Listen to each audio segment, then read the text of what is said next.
Hi, everyone. We're just going to get started in a few seconds. We're waiting for everyone to come into the webinar.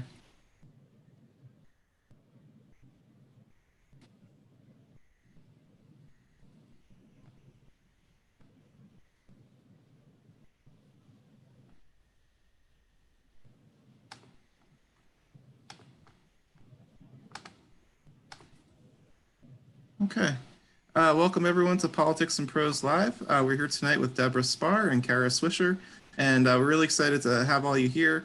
And just to start us off, I'm going to say that you can purchase tonight's book, Work, Mate, Marry, Love, at politicsandprose.com. There's a link in the chat that I've just posted. We really encourage everyone to purchase a copy of the book. It's a great way to support our author and to also support your local independent bookstore. Secondly, the latter portion of tonight's event is going to be devoted to your questions. So we ask that we really encourage questions, and we just ask that you type them into the Q&A icon at the bottom of the screen. If you put your cursor over the bottom, you can see it there and type in your questions, and we're going to try to get to as many of those as we can. Now, with that out of the way, it is my honor to introduce Deborah Elspar. She is the MBA class of 1952 professor of business administration at Harvard Business School, as well as the former president of Barnard College.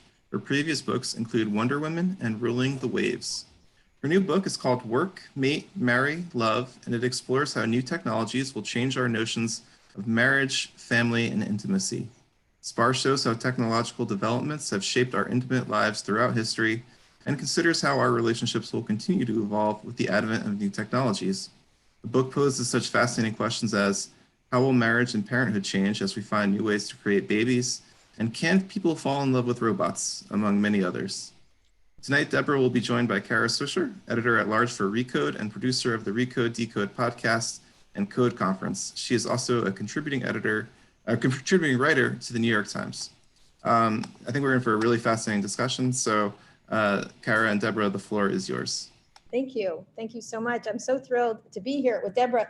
I guess I should ask about robot sex off the top at the top, but I think we'll wait for that for later. And I know a lot about it, unfortunately. So Deborah, it's good to see you. For people who don't know, we went to college together, and I don't think I've seen you for a long, long time, but I've certainly followed your amazing career. Let's start off by talking a little bit. It's an area I do know a lot about what you were talking about, technology, but what's really great about this book is it talks about technology over the centuries, really. Why don't we talk a little bit about the concept behind work, why you decided to write it, because you've written other things, Wonder Woman, a number of other books about gender issues especially. Talk about why you decided, and you've touched on some of the things you've written about before in this book. So let's talk a little bit about why you decided to do, that's a baby in the background, which was conceived without any technology. Well, it's very, technology. it would be delightful to have your baby under any circumstances, but given the technological angle, it's particularly nice. Yeah. So it's great to see you. It's great to be here. It's great to be in DC, even virtually. So like most books, at least for me, the book evolved. Mm-hmm. So coming off my last book, Wonder Woman, which was a quasi-personal story of sort of how women have and haven't changed since feminism, I wanted to go back further in time and kind of look at the sort of the evolution of women and women's roles over the long span of history. But several good friends pointed out that was sort of an absurdly big topic to write. And so I started thinking about interesting angles on it. And in my prior work, I've also done a lot of work on the evolution of technology. Mm-hmm. So I wanted to try and put those two non-obvious pieces together and look at the ways in which technological change, and particularly technological revolutions, mm-hmm. have shaped women's lives. And it turned out, at least to me, to be a much more interesting story than I had even imagined.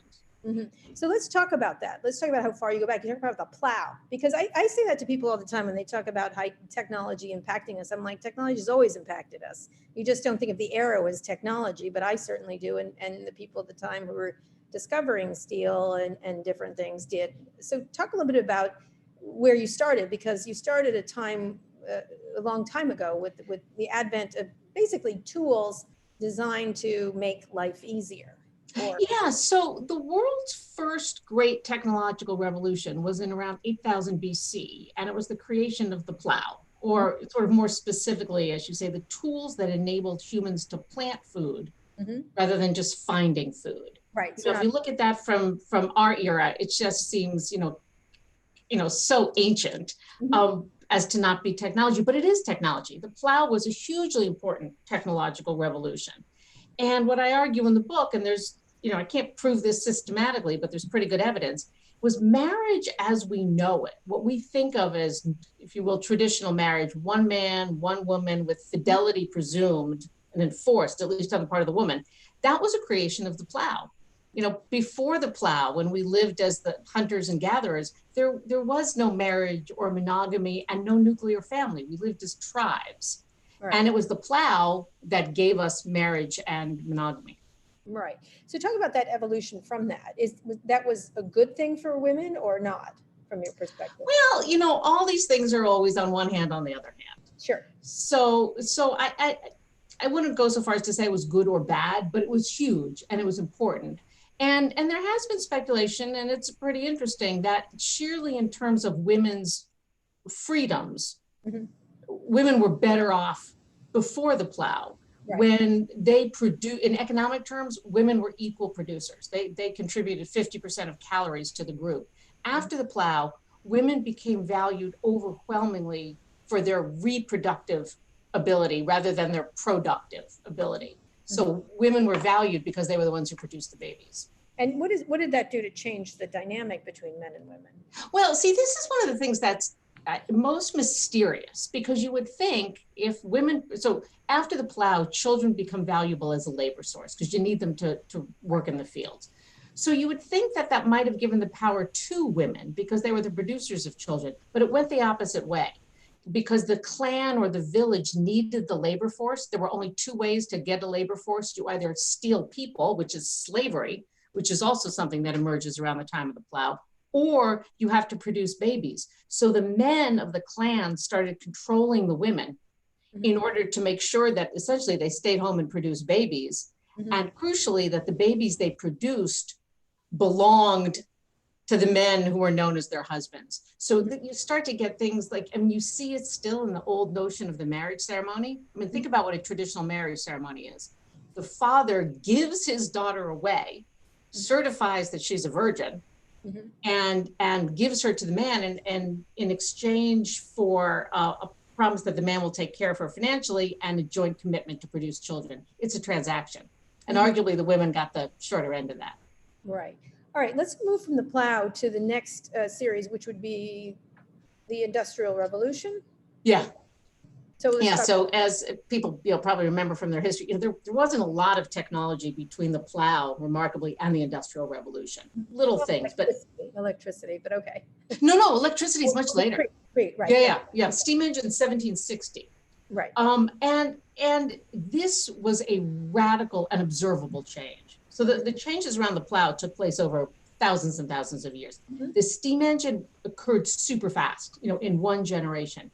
And it changed everything. And we know this, we all studied this in school, but what I focus on is that the steam engine and industrialization not only created pollution and towns and poverty of a different sort, it cemented the division of labor as we've come to know it. So during the Middle Ages, men and women kind of worked together. They worked on farms. Everybody, or most people, were subsistence farmers. Once you get factories, you get an industrial economy where one person goes to the factory and earns a wage, and the other person stays home and takes care of the children. That was what the Industrial Revolution created. Despite the fact that women did work and take part in some of it. Yeah, and without going too deep into the weeds of it, initially the factory workers were female. So the mill girls were girls. But as the agricultural jobs started to dry up, men forced women out of the factories, which is a really interesting sort of precursor of what we're seeing today as the factory jobs are drying up. Right. So during this time, what happens to this state between men and women and marriage? Well, one of the things that happens is that rather than marriage just being seen as a transaction, which it largely was up until this point, you get this sort of creation of the romance, romance as sort of marital romance is a narrative that emerges around this time. An economic. Oh, sorry? Rather than an economic one. Yeah, or rather than a family deal, or I need somebody to help me take care of the farm. You get this sort of narrative around romance, and crucially, you get this narrative around the housewife. Right. And you get what people have called the cult of domesticity, sort of the early days of Martha Stewart. Right. This idea that, the little woman should be staying at home, taking care of the hearth and feeding the husband and raising the children to be good citizens. That stuff didn't exist until the Industrial Revolution. And then we see this creation of essentially a job for women that's taking care of the house. And that job, I would argue, has kind of stayed in place for over 200 years. Although it had a certain, we'll get to washing machines and other technology that we think more as to technologies, but this is an onerous job. This is a job with a lot of difficulty. Absolutely. But, women were supposed to be sort of seen doing it entirely in white and never getting dirty and never being tired. They were the domestic goddesses. So it was a narrative or a myth like so many others, but it sort of reified this division of labor where the men were the hardworking breadwinners coming home exhausted, and the women were the ones fluttering around taking care of them. And I would argue it wasn't good for either of them, right? Talk about that. Yeah. Well, Talk they about both. what I'm curious how you think it got sort of in a stasis place versus how it moved slowly or quickly. You said this obviously moved quickly, but who put the parameters of these things in place? Well, as with many things, it's a combination of the technology, the laws, and the culture that emerges around them. So if you just stay in the Industrial Revolution for a second, there were laws that said women and children could not work in factories. Now, partly those came out of the sort of Dickensian moment when we didn't want, poor tiny Tim working in the plants. But part of it was also the men wanting to make sure that the jobs were kept for them. So you cement this in law. And then the culture creates these sort of stories around it. And, most women were not living these, pretty lives of just taking care of their children and giving them healthy meals. But as with any culture, you sort of adore or idolize the people who are, who are emblems of that culture. Right. And when you think about that period, do you think of it as it's a period of subjugation, really, of true subjugation? Yeah. There's it's strange for me to sort of talk about this. I'm once again a professor at Harvard Business School, but the book has a strongly Marxist argument running through it. Yeah, explain that. Because Marx was writing during the Industrial Revolution. He was responding to the Industrial Revolution, and the Industrial Revolution created subjugation and inequalities at a massive scale. So of course there was poverty and starvation throughout history. But the Industrial Revolution, I would argue, like our revolution today, is exacerbating those inequalities. So workers were subjugated, orphans were subjugated, women were there was a lot of subjugation going on. But one of the things you see during periods of inequality, rising inequality, is people get put into what Isabel Wilkerson is now calling castes. And you create sort of a story around each caste. So a lot of the men who were working these horrible jobs in the factories, they were being subjugated by the economic class, which is what Marx was arguing, and the women were being subjugated as a separate gender-based caste. And it's sticking around for so long is because it worked, or from your perspective, what kept the flywheel going? Well, because things don't change oftentimes unless there's either social pressures, which emerge from time to time, but were put down. Look at the French Revolution, or until there's, I would argue, technology is what finally pushes things along. And so what really starts to push a crack in these social patterns, I would argue, the technologies of the 20th century, crucially, the, sort of lowly household appliances. Talk about those, because, they were at, when you see the old advertisements, they're comical. They're, sort of, you push a button and then your life is done. And well, it's a little bit true. Washing dishes versus a dishwasher is a lot easier with the dishwasher. Yeah. So you put your finger on it earlier. So taking kitchen of the future, for example, you right, see those kind of so ads. So taking care of a household, particularly, I mean, remember, until recently, most women were having 6 or 7 children over the course of their lifetime, you know, many of whom died. So just taking care of a household with many children, laundry, no refrigeration, no washing machines, took, you know, 50, 60, 70 hours a week. Mhm. So women, even if they wanted to go out and enter the workforce or write a novel or find themselves, they just couldn't. You know, they were stuck in the house all day long doing the work that had to be done. Once you get technologies, electricity, crucially, which lighted the house, allowed for all these other things to be plugged in and operated, women start to have more time on their hands. Mhm. And it, you know, it sounds somewhat trivial to say, but if you can do the laundry in 3 hours a week rather than 13 or 20 hours a week, Mhm. you have time on your hand. Right. And you know, one of the things that Betty Friedan wrote about Mhm. was that as these household appliances came into use, the advertisers tried to convince women, that's why you see all those ads, to stay at home and just make the house cleaner. Mhm. You know, Even, don't go out and change the world, stay at home and wax your floors. And that right. was a big part of her argument. I think it's true. But while there were some women who stayed at home and waxed their floors, there were other women who went out and became doctors and lawyers and journalists and Mhm. did, you know, they were the ones who forced feminism into being. So of these appliances, it's kind of interesting to think about a washing machine as being the birth of feminism.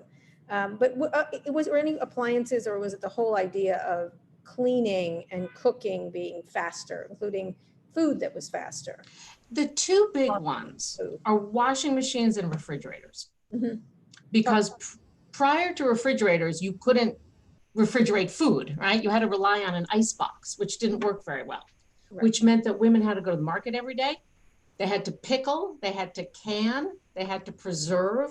Mhm. Refrigerators changed all of that. It was about the 1920s. And then the other huge one is the washing machine. Not so much the dryer, because dryers, you know, you can hang your clothes up to dry, but doing a wash for a family, particularly sheets, towels, winter clothes, was exhausting physical labor. Mhm.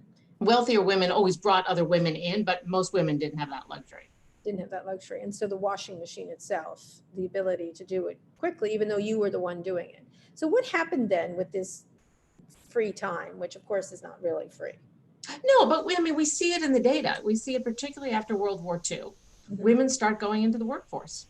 Mhm. Now, there were some women who always had to go into the workforce, but you start seeing more women go to college, Mhm. more women stay in the workforce even after children are born. Mhm.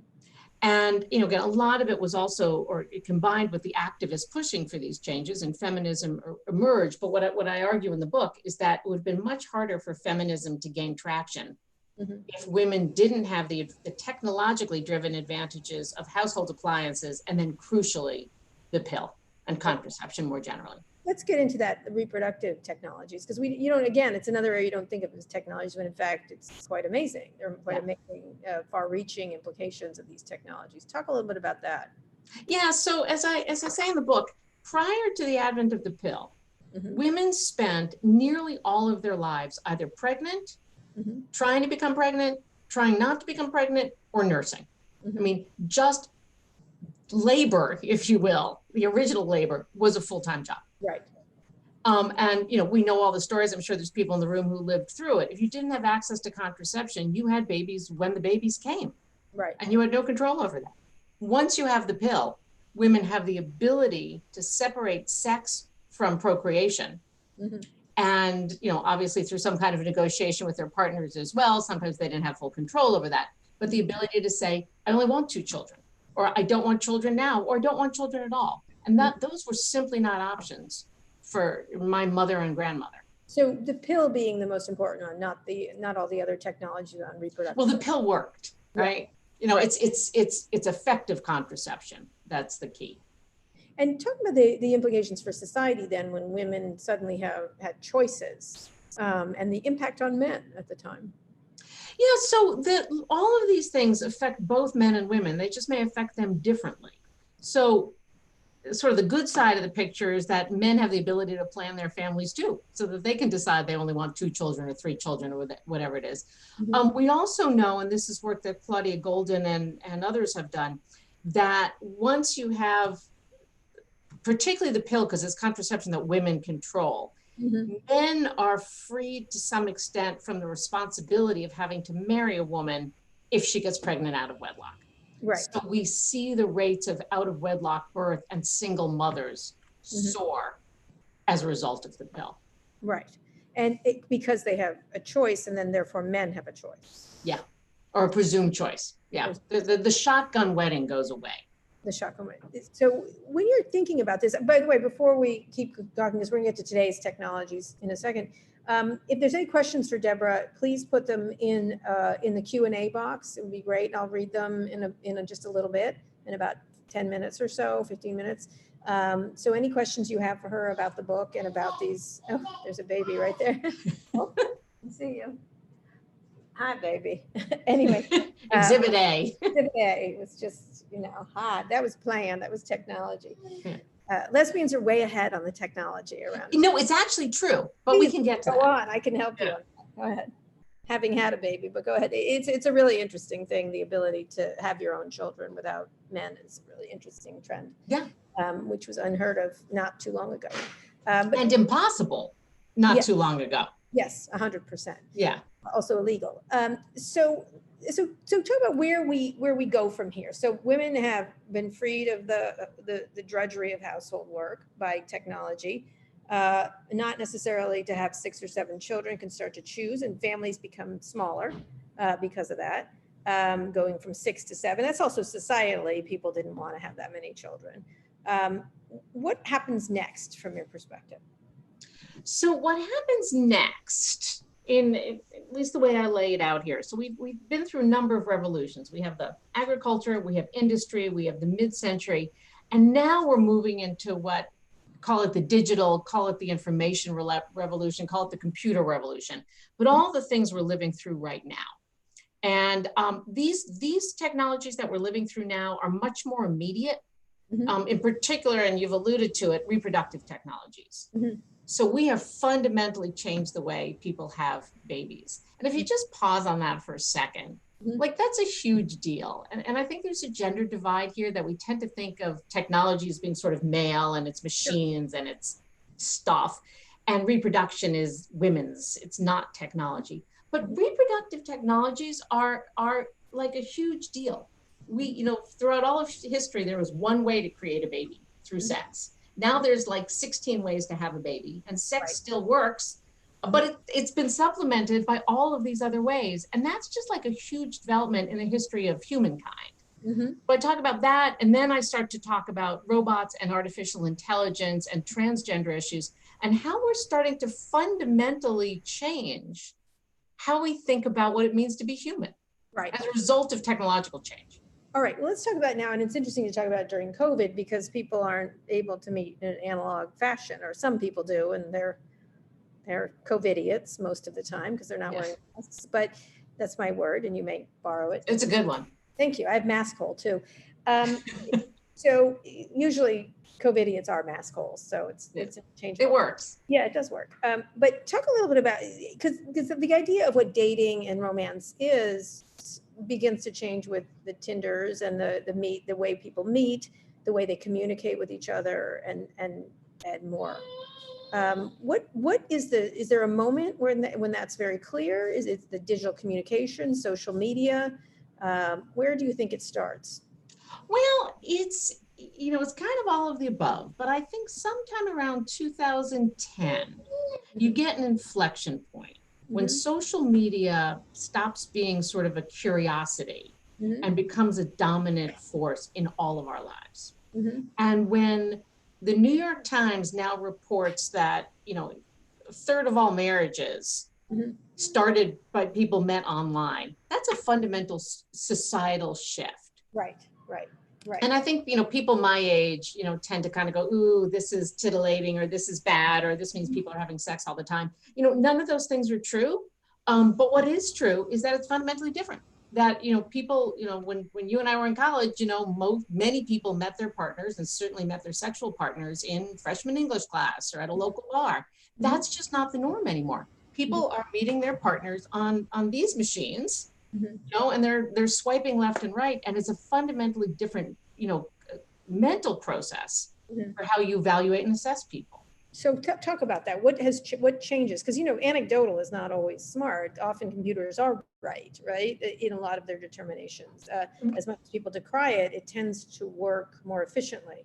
Right. Well, but if you think about how The basic. Tinder works, Yeah. which, Tinder is not driven by, it's not a smart algorithm.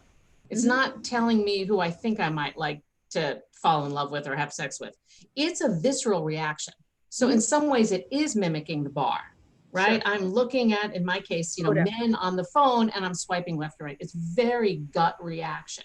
It turns out it actually works pretty well, that, people are pretty good at evaluating what they're going to like quickly. But one of the things I talk about in the book, where there's pretty good emerging evidence, is that what Tinder also does is it drowns people in choice.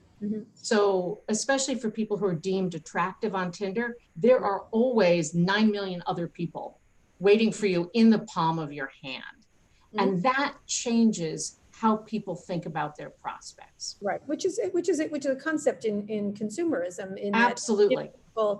If you give people 2 choices, they're a lot happier than 100. They don't want a choice. They don't even want returns. If you're able to return something, you're less happy than if you're not. Right. And if you think about that notion of returns, people are in a bar with someone they just met on Tinder, but there are 99 other options literally in the palm of their hand. And so your brain just wants to not commit. Your brain wants to see if there's something better out there.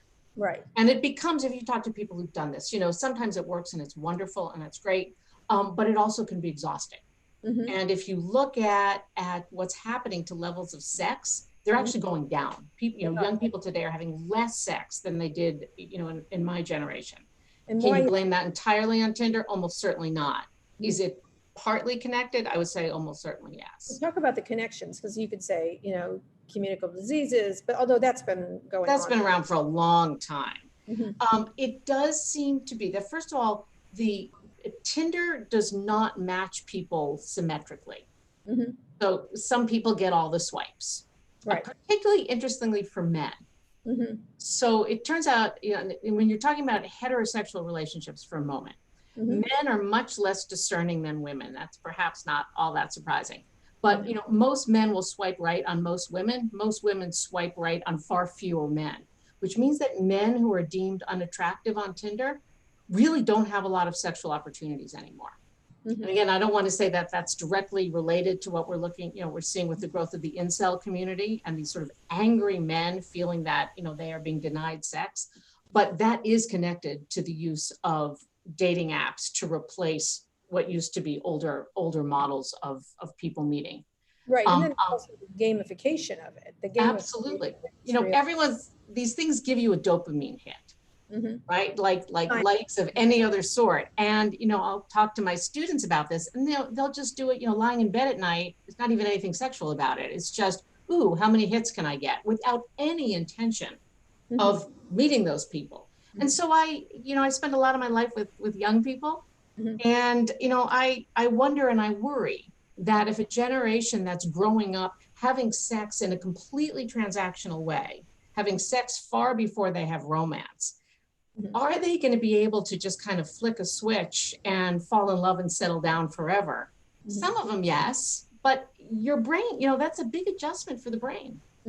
Is there anything out there in technology that does help that? Is there anything positive? To me, the trivialization and gamification of it, combined with the addictive nature and the reductiveness, is really just doesn't sound so good. No, what the good part of it, and I think there is some good here, and again, there's some data around this. Very optimistic in this book. You are more. I'm surprisingly optimistic, really but I think one has to be. But you've never met the people who designed it. I know all the Tinder. All right, yeah, you'll have to tell me those stories. But one of the good things that's happening is people are finding other people outside their own social circles. So rates of interracial marriage are going up, and that seems to be connected. Because you're not, if you go like all the way back to the, Industrial Revolution times, you only met people in your village. And that was a small group of people and they all looked exactly like you. They were probably related to you. Then you move to when we met people at church socials or college freshmen. you were meeting people who were a little bit more different, but they were your age, they were, you know, your socioeconomic status. That gets blown apart on Tinder. And I think that's a good thing. The other stuff, though, is a little scary. What is the scariest part of it from your perspective? Is the idea that it's a game, or that it doesn't matter, that they can't move into a more elevated level of relationship, essentially? I think it's all scary, right? But I think one of the things that I find maybe not scariest, but saddest is that people aren't learning to fall in love. You know, that, and maybe I'm just, you know, middle-aged and nostalgic, but those, you know, that early, you know, falling in love and being in love and learning to have sex with someone you love or at least like, that's been flipped on its head. And I remember talking with my Barnard girls for the last book. Most of them presumed that they would have sex with people they were not attracted to, because they didn't want to risk the rejection. And that makes me really, really sad. Right. And I think we're seeing that for both men and women. People are withdrawing because they don't want to be rejected. And in this trade with technology of how people meet and conduct relationships, and including family relationships, by the way, people have them over social media more than anything else. It was meant to create commonality. It's caused division. Yeah. You know, it's called, there's my idiot uncle. There's my, you know what I mean? It creates the reductiveness. When I watch young people use it, I was early to not on Tinder, but writing about it. Yeah. And I was like, this is not good. This is reductive. Reductive was the word I kept thinking. Yeah. And I mean, if you think, I mean, you and I both like to write, so we like words, but you know, so much of social interaction has been reduced to 140 characters and 3 photos, all of which have been photoshopped.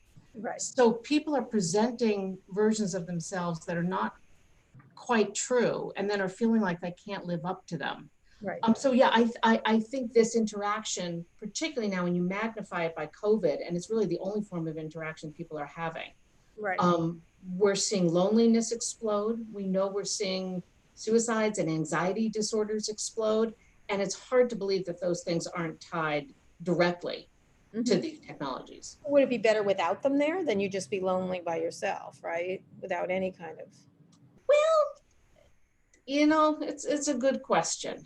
Pandemic is not good for anybody. Pandemic is not good. That baby who likes being around everybody. No, you know, the pandemic is bad. You know, I think I don't hang out in video gaming circles, so I shouldn't proclaim anything.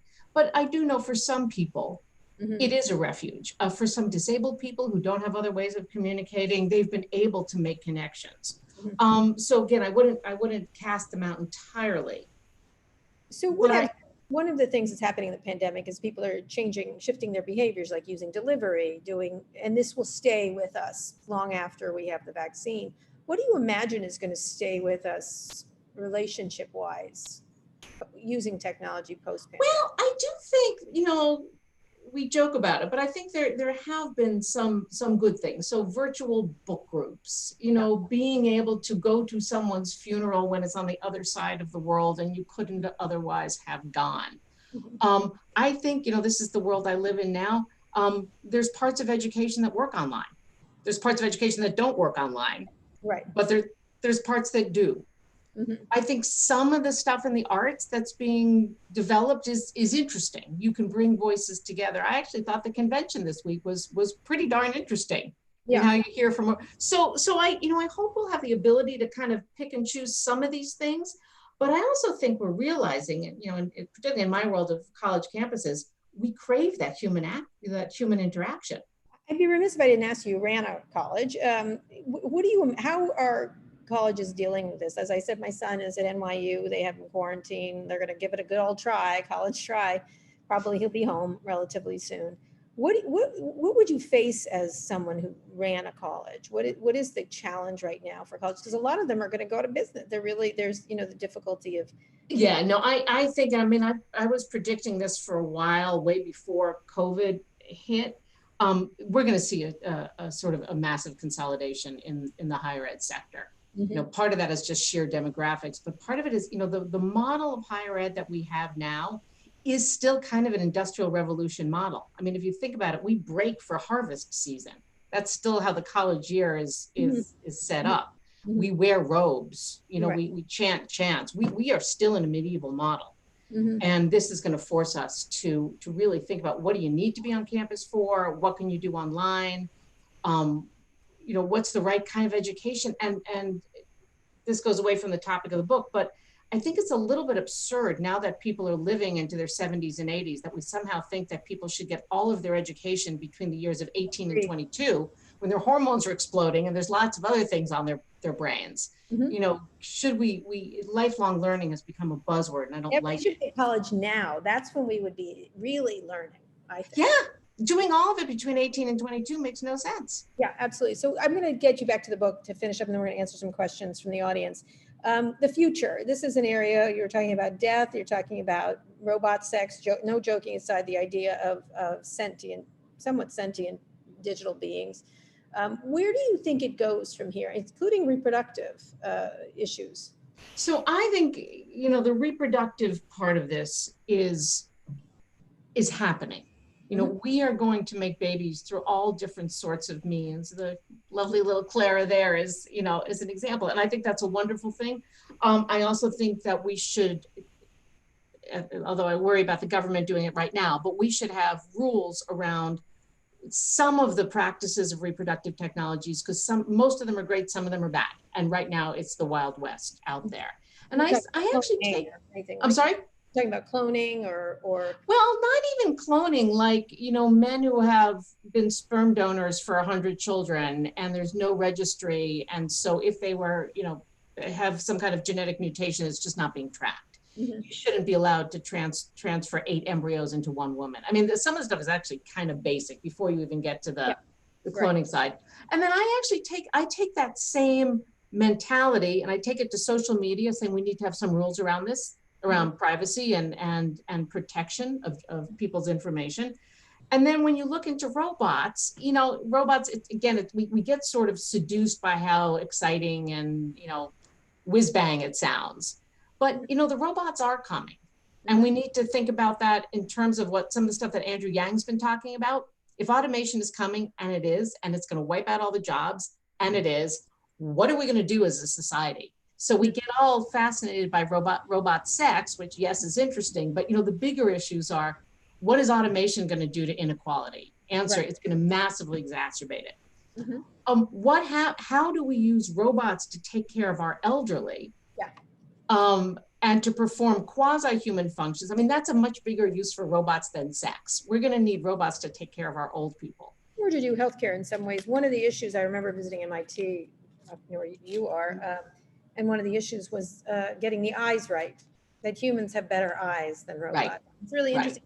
The whole idea around robots is, I've written a lot about it, is that people think that robots will become human when in fact humans will become more like robots. And it's hard to make human. It's easier for humans to move in the robotic direction. And as we start to learn more and more about the brain, which is where a lot of scientific discovery is moving right now, you know, the brain at some level is a computing machine. And it stores memories and it performs functions. And so I do believe in what Kurzweil and some of his folks have talked about, that as the robots get smarter and smarter and we become more and more capable of understanding our physiological functions, we do merge at some level. Probably, I'm sure not in our lifetimes, probably not in your daughter's lifetime. But if we see even the possibility of moving towards what he calls that singularity, we should be planning for it now. You know, what are the things that we're comfortable having robots doing, and what are the things that terrify us about them? You know, if we are going to have sex with robots, is that prostitution or not? Do the robots have rights? I mean, it all sounds a little wacky now, but if you project that this is where we're going, let's try and get it right. Right, they do have rights, just so you know. They have rights. They will have rights, but it's not going to be in the way science fiction had it. It's going to be we will have robotic elements. I think people make fun of Elon Musk about this idea of a neural network, but you will have something somewhere. I mean, and if you think of it already, you know, iPhones or smartphones are like the Model T. This is the earliest level technology, but already your smartphone knows more about your memories than you do. You know, you want to remember what you did last Thursday. You don't think about it anymore. You check your phone. Right, absolutely. Let's finish up talking. We got some questions from the audience, and please add any more and I will ask them. We've got about 15, 20 minutes to answer those questions. Where does that leave relationships, which is what I think you're writing about? Where does it leave marriage and the gender relationships from your perspective? Where is it going? Yeah, so I think marriage as we know it is, if not disappearing, but morphing dramatically. And I was, I say this as someone who's been very happily married for 33 years. So this isn't an anti-marriage argument. It's just that marriage there will be some marriages that are one man and a woman, some marriages that are two women, some that are two men. We will have marriages of more than two people. The city of Somerville up by me, it's the first city that said, yeah, you can have a family that has 3 adults or 4 adults or whatever the heck you want. We will have domestic partnerships that are about raising a kid, and people will have their romantic relationships with other people. So I see marriage splintering into a variety of different formats. Mm-hmm. In terms of, we talked about babies, I think we're gonna create babies increasingly through frozen eggs, frozen sperm, and as I talked about recently, IVG. You know, creating an egg or sperm from your own skin cell, which gets close to cloning, but isn't quite there. In terms of relationships themselves, so I think marriage is going to morph. I think sex, sexual partnerships are going to morph, but I don't, and this is the part where I am sort of, romantic or optimistic. I don't think love goes away. Mm-hmm. I think I think we are hardwired to love. I think it's built into us, at least most of us. Mm-hmm. And I think our loves might take different forms. But I don't think that goes away. And I think ultimately that's why I wind up being optimistic in this book, because I don't see any evidence that that's going to change. Is that my final question? Is that helped by technology? I think Kate works rather well with technology more than anything. It's the emotion that I always call engagement enragement. And sometimes I'm talking to tech people, I say enragement, and they're like, you mean engagement? I go, no, I mean enragement. Enragement. Yeah, no, well, certainly social media has done that. But it's not, I mean, you were, joking earlier about, the folks who created these things. They could have created these technologies differently. They didn't. Mm-hmm. We could have put some laws around it, some basic stuff to say, this is bad, hate speech bad, you're a publisher, not a platform. We could have controlled those things. We still may be able to. And I think the technology itself is value neutral.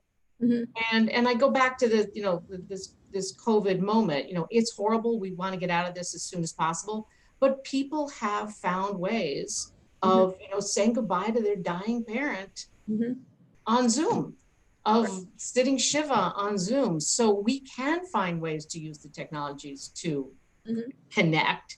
We just have to make that a priority. Right, absolutely. We didn't even get into holograms. That's my newest thing I'm looking into again. For years, I've been trying to figure out when they're going to get those going. Okay, let's ask a question from an anonymous attendee. Did the concept of romance come about with the idea of chivalry? Oh, all right, not really quite near. Where did I don't know the specifics, to be honest, but certainly that was one of the earliest times in literature you hear about romance is chivalry. Worth noting that was restricted to a very, very tiny segment of the population. It was, the knights and their ladies. Mm-hmm. When did romance become popularized? Romance becomes popularized during the Victorian era. Mm-hmm. Yeah. And because of? Well, because you have this new idea of marriage being a love relationship. Mm-hmm. And it's to no longer to create children to work the farm because you don't have the farm anymore.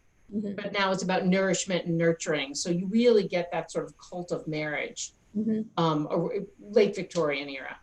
Okay. All right. How will technology help or hurt the issue of inequality? So this is where I'm deeply pessimistic. Yeah. All of the technologies I talk about in the book make inequality worse. Mm-hmm. And, the robot sex, that happens way in the future. The inequalities start happening tomorrow. Mm-hmm. And Carrie, you know more about this than I do. If we go to driverless cars, and certainly if we move to driverless trucks, we wipe out tens of thousands of jobs, mostly male jobs. So we get exacerbated inequality, and we start to get, I think, real pressure on men and male identities, which is something we didn't talk about. Any of, our reproductive technologies are very expensive. They're used overwhelmingly by wealthier people. And certainly if you start talking about any of these life-enhancing, life-extending technologies. I mean, Silicon Valley is all over these things, but poor folks in the rest of the world are not taking pills to make themselves live longer. No, absolutely not. And you just have to look at who's the wealthiest people on earth right now. Of the top 15, only one is not in technology. Yeah. Right? And the companies, the same thing. It's not GM that's the $2 trillion company today. It's Apple, and then followed by Amazon, Google, Microsoft. And those are the companies, there's just not and never will be nearly as many jobs. And, and so it's a neo-feudalism, I fear, that we're moving towards. Okay. Liz McKenna, in your work, have you come across any emerging technologies that will help relieve the mental load that women typically have to manage? Yes, the mental load. Yeah, interestingly, I was talking to a student just yesterday who's working on a startup for telemedicine for mental health. Mm-hmm. This is COVID inspired or COVID accelerated, but I think this is really good. Mm-hmm. At least in theory. You can for abuse, as you've seen, there's been several articles about some of these therapeutic companies. Once again, it can be for good or for bad, and I'm a fan of trying to put some regulation around it. But yeah, to give people lower cost access to health professionals, certainly in the college campus where there's been this surge in mental health issues, it would be much more efficient and effective, I think, to have more accessible, lower cost mental health available through Zoom or whatever. So I think that's something I would be excited about, but there's not that many. That's interesting. You say that mental health issues. Running a college, one of my friends is a big deal at one of the big Ivy Leagues, and said that the real problem that we're facing is mental health issues among students more than you realize. Nobody realizes how deep the issue is, and how to deal with it is becoming almost impossible. And she was talking about the ideas around telehealth and stuff like that. Yeah, no, it's and again, way before COVID, the growth in mental health issues on campus has become a serious issue. And in terms of trying, what is the college's responsibility to take care of these issues? How do you provide those services? And college kids, again, it's a tough age group because they're technically adults. And yet their parents are still involved in their life. So it's a very complicated subject. But does technology contribute to that? Do you see, or were college students always crazy? That No, idea. I think the growth in mental health issues in campuses has grown dramatically. And I'm not so sure that that's just a college issue. I think it's an issue of the pressures we place on kids, particularly kids who are trying to get into college. So, by the time a poor freshman, rolls up at college, he or she has been trying for 5 years to get into college. It's gotten harder. It's gotten more competitive. This could change as a result of COVID. We could see more people sort of saying, I'm going to go to the local community college. I'm going to, I'm not going to drag across the country to go to NYU. We could see a little bit more sanity coming back into the college process once we get through the sort of immediate insanity. Well, some people, Scott Galloway, who I work with on Pivot, talks about the false scarcity and creating agony, and that they should have, at Harvard Business School, they should have 10,000 students, not. Well, and that's what, one of the hats I wear right now is I run Harvard Business School Online, and on Harvard Business School Online, we do have 10,000 students. Right. They're not getting MBAs, but they're getting really good education. Right. But why not MBAs? Or, early stages. Well, that was a question. Why? Well, for right now, the MBA education that we give is 2 years. It's deeply immersive, and it's designed to be delivered largely in person.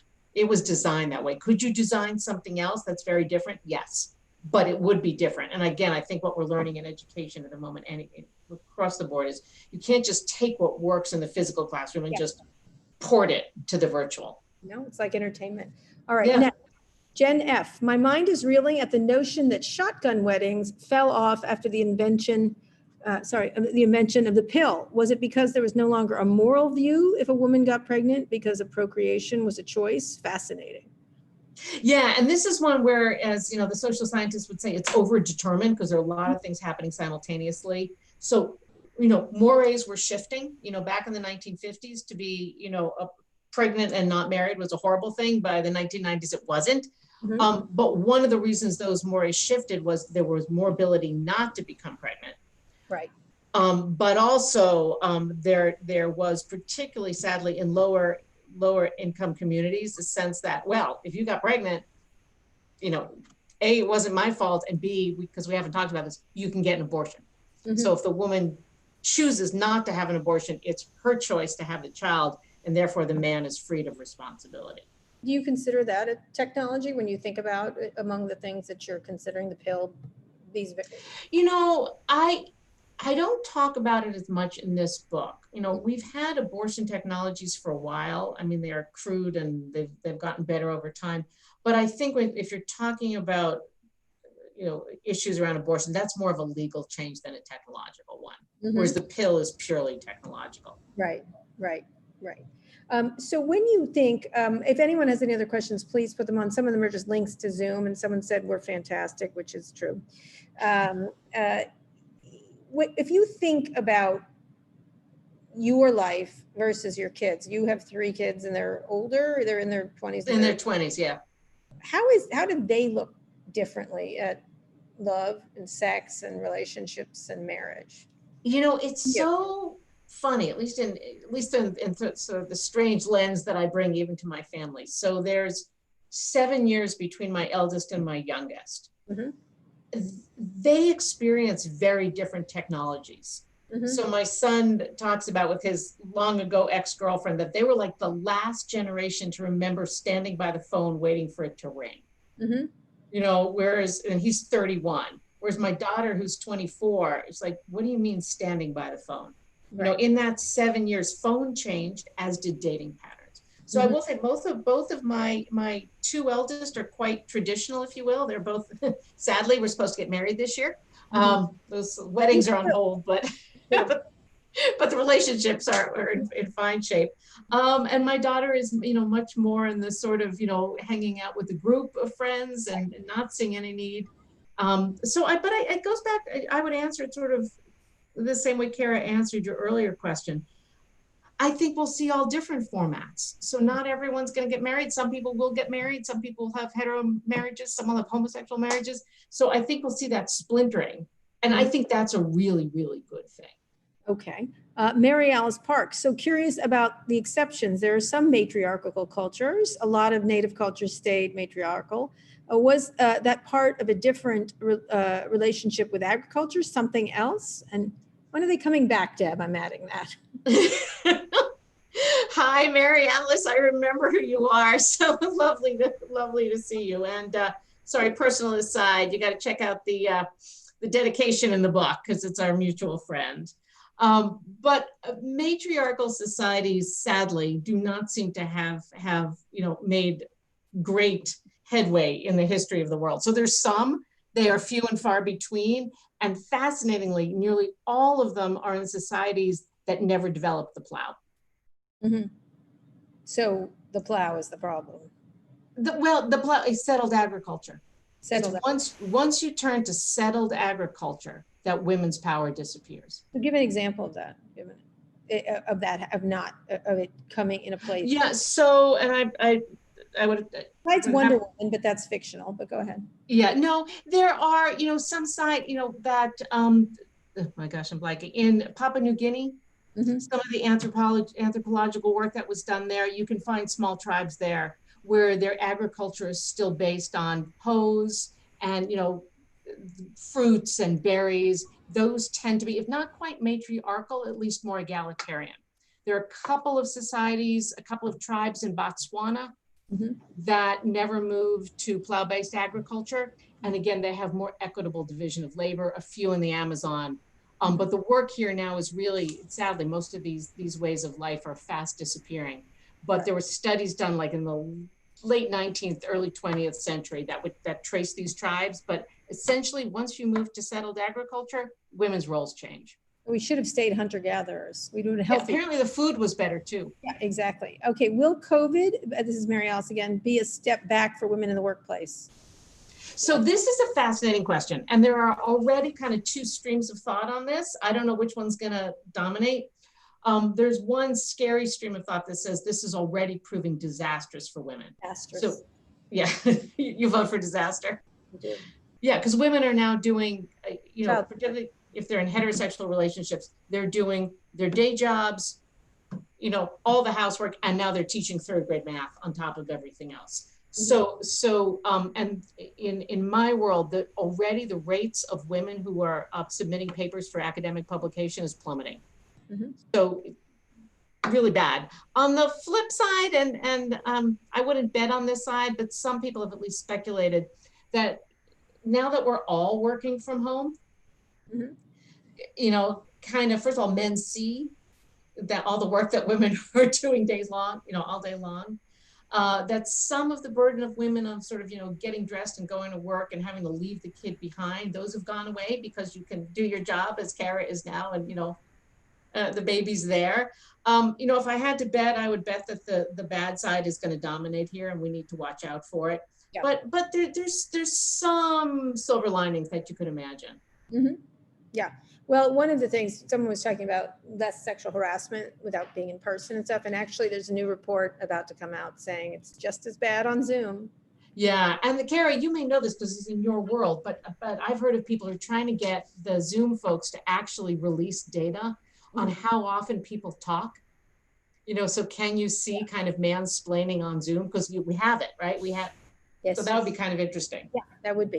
All right, last question. I think we've got only 2 more minutes. You mentioned that robots will likely be used for caring for the elderly. It would also be used to care for children, ultimately replace nannies, daycare, preschool. That's a great question. You want one now? No, I don't. No. Well,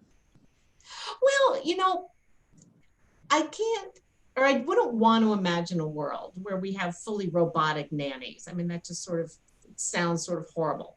By the same token, if you think of some of the things, not all of the things, but some of the things that that children need, could robots do them? Probably yes. And Kara, again, you probably know this work, but Cynthia Brazil, who works at MIT and others, they found that robots are particularly effective with autistic kids. They are indeed. That robots will repeat robots. the same, sorry? Computer programs, certain programs, yeah. Yeah, and because even the most patient teacher in the world is going to have a tough time fully engaging, particularly with a severely autistic child. But the robot never loses patience. The robot never loses interest. The robot is just there. Yeah. And so I think this work is worth looking at. All right. Actually, there is one more question for Alma Pilar Gutierrez. How do you see the future of kids? Will we continue to have them as a life goal? Well, some people are continuing to have children, which is great. But certainly, if you look at the data, our birth rates Old lesbians. That's it. But go ahead. That's right. That's right. Our birth rates are plummeting. Japan is not reproducing itself. Italy is way below repopulating the population. And the US last year is the lowest fertility rates ever. So we are having fewer children. Yeah. She might All talk. right. Just not the lesbians. Lesbians should raise all children. This is a public service announcement for more children, More children from the lesbians. particularly from lesbian moms. Yes. Hi. Say hi. Can you say hi? Anyway, Deb, this is a great book. Anything else you want to finish up with? The idea, we started a few minutes late, so I just want to give you the chance. No, I would just end. I would end with the sort of overall argument of the book, which is, to really think of these worlds in overlapping ways. So when you think of technology, don't just think of the machines. And when you think of gender, don't just think of, women and sex and babies, but to really kind of understand how these two things interact, because I think we would all agree technology is changing fundamentally quickly. And so if it's going to keep changing, which it will, and if it's going to shape us in deeply intimate ways, which it will, we need to start thinking about that now. And, if we had seen where social media was going to go, we might have tried to change it. Yeah. What are you most scared of? What if you had to pick one of the things you're most positive about, very briefly, and most scared of, what is that? In the short term, I'm most scared of the jobs going away. Mhm. Because if we wind up in this country with huge numbers of angry, unemployed men, Mhm. and I think we're seeing the earliest signs of it already, and they're men without a different identity to turn towards, I think we tip into fascism. All right. That's what scares me. What's the positive? The positive is that we can see this coming soon enough, and we start to put some guidelines in place, and we start to think about, and again, your daughter's a beautiful way to, end on. How do we, what matters to us, and how can we use technology to help us rather than just kind of, falling down this path and seeing where it leads us. Yeah, she'll never see a phone ever. That's my goal, right? No. Yes, do you want a phone? No. No. That worked. Anyway, Deb, this is a great book. I suggest. Thank you so much. Thank you all for I'm gonna coming. say the name of the book. It's on my phone here, which she hit. It's Work, Mate, Marry, Love. Does sound like the Trump thing. TV, camera. How machines, there's no TV and camera in there. How machines shape our human destiny. Thank you so much, Deb. I hope to see you soon. Me too. Thank you. All right, thanks. Bye. Bye.